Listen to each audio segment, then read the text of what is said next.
On this episode, we talk to the brilliantly infosec knowledgeable David Bisson about Tesco hack and Donald J. Trump becoming president. Let's talk about Cyber. sex, baby. Let's talk about you and me. Let's talk about all the good things and the bad things that may be. Let's talk about Cyber. sex. Let's talk about Cyber. sex.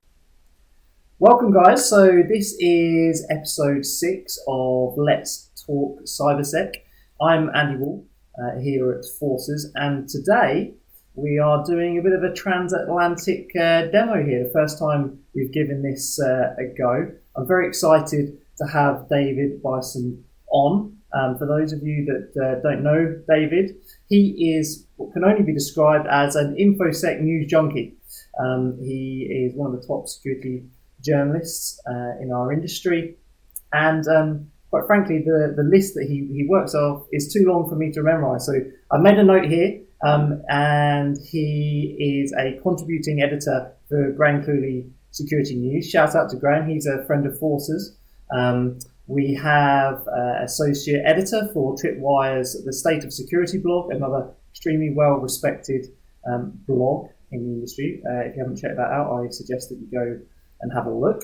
We have David's a contributing author to Carbonite, and he's a content contributor to Meta Compliance Limited and Oasis Open.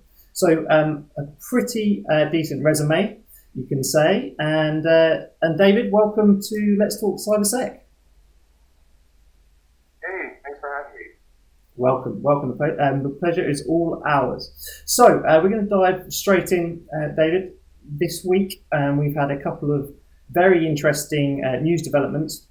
First off, let's talk about the Tesco breach that's made here in the UK, at least, made headlines across all major press, and we found out that over sort of 20,000 accounts were hacked, and up to about £600 worth was stolen from each account. So we estimated sort of upwards of 5 million quid being stolen here, David. Your thoughts on it? I mean, is this the biggest breach we've seen so far in 2016? Well, I would probably say no. There have been conflicting reports so far about how big the Tesco breach has been, and we're still, it seems, trying to figure out whether a breach did in fact occur. The most recent reports I saw, it put the number of affected customers closer to around 9,000, and said that Tesco has refunded about 2.5 million pounds. So it seems like the scale of the attack is much smaller than what people and analysts originally thought it would be, which is really not surprising when something like this breaks. There's a lot of speculation as far as how many people are affected. A lot of the customer complaints were being posted on social media, so that also makes it difficult to gauge how many accounts were affected. But so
otherwise people wouldn't have had access to their accounts, period. So with online, it was probably something having to do with the website. Maybe they didn't fix a vulnerability on one of their online portals. And, that happens. It's basically sort of part of this new world where IT environments are becoming so complex, where there's so much that organizations need to take care of. It's unfortunate that Tesco didn't have those capabilities and measures in place to make sure that it was basically staying on top of this, if I'm right, and if it was a website vulnerability. But it has happened before. So basically, this goes for users, regular site owners, and organizations like Tesco. It's very important to have vulnerabilities when they come up. That goes for websites, that goes for software like the Cloud Player, Microsoft Office, and all of that. It's because, attackers will find it, so we need to stay on top of those kinds of things. Sure, and you just said there that it's unfortunate, that they've been had that this vulnerability, was discovered. But are you surprised that a bank of this size, David, didn't have this type of security in place, security measures, procedures in place to stop this? It's a major bank. Yeah, well, I can't necessarily speak to what security measures they have in place. I would hope that they had something that would help them keep on top of these vulnerabilities.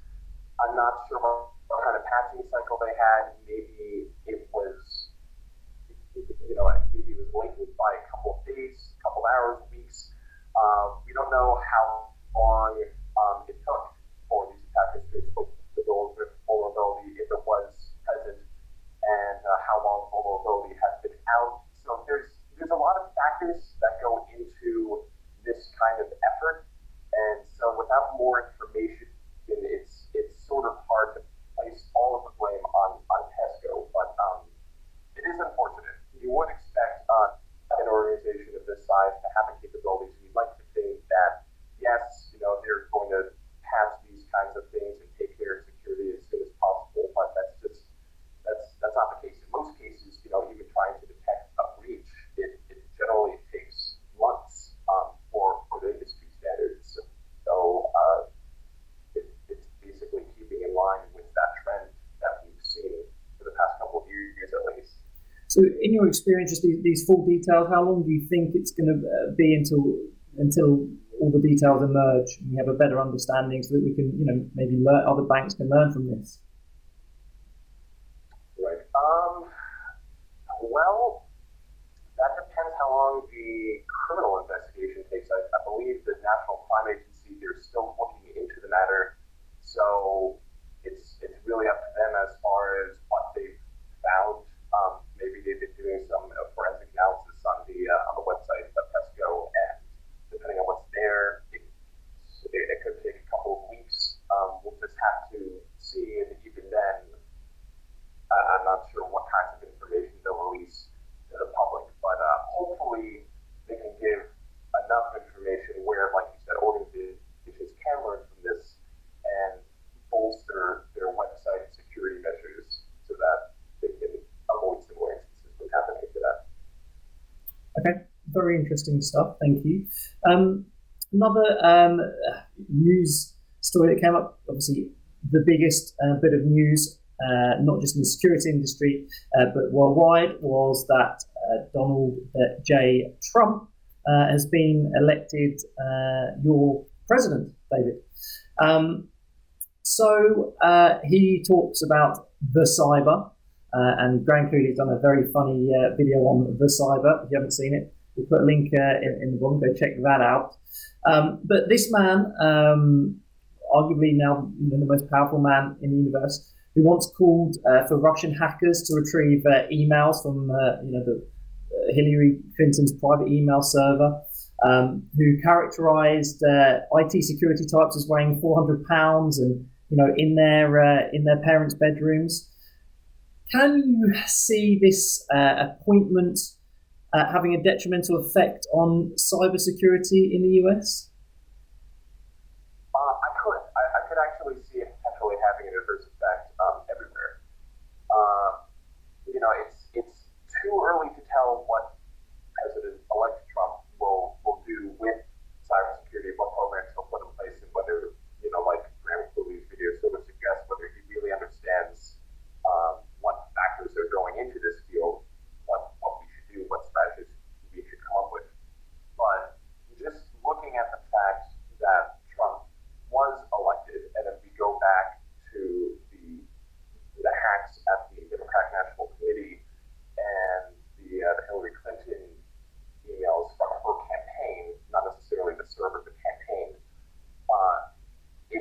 Trump's election basically, in a way, legitimizes local hackers, because you have all these reports. CrowdStrike looked at what happened at DNC and said it was two different groups of Russian hackers who hacked the DNC.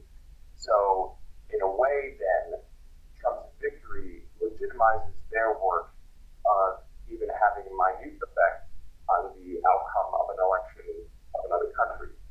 So if I were a political hacker, I would look at that and say, well, my work matters.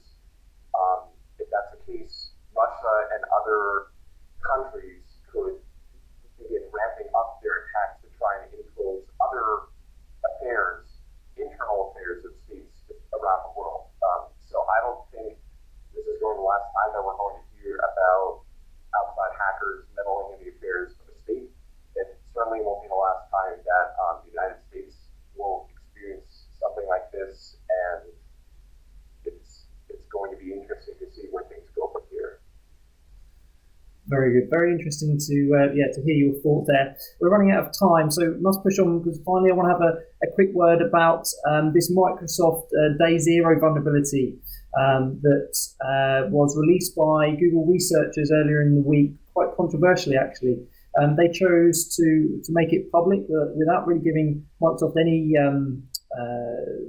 real chance to fix the vulnerability. So what's your opinion on Google publicly disclosing this zero-day vulnerability?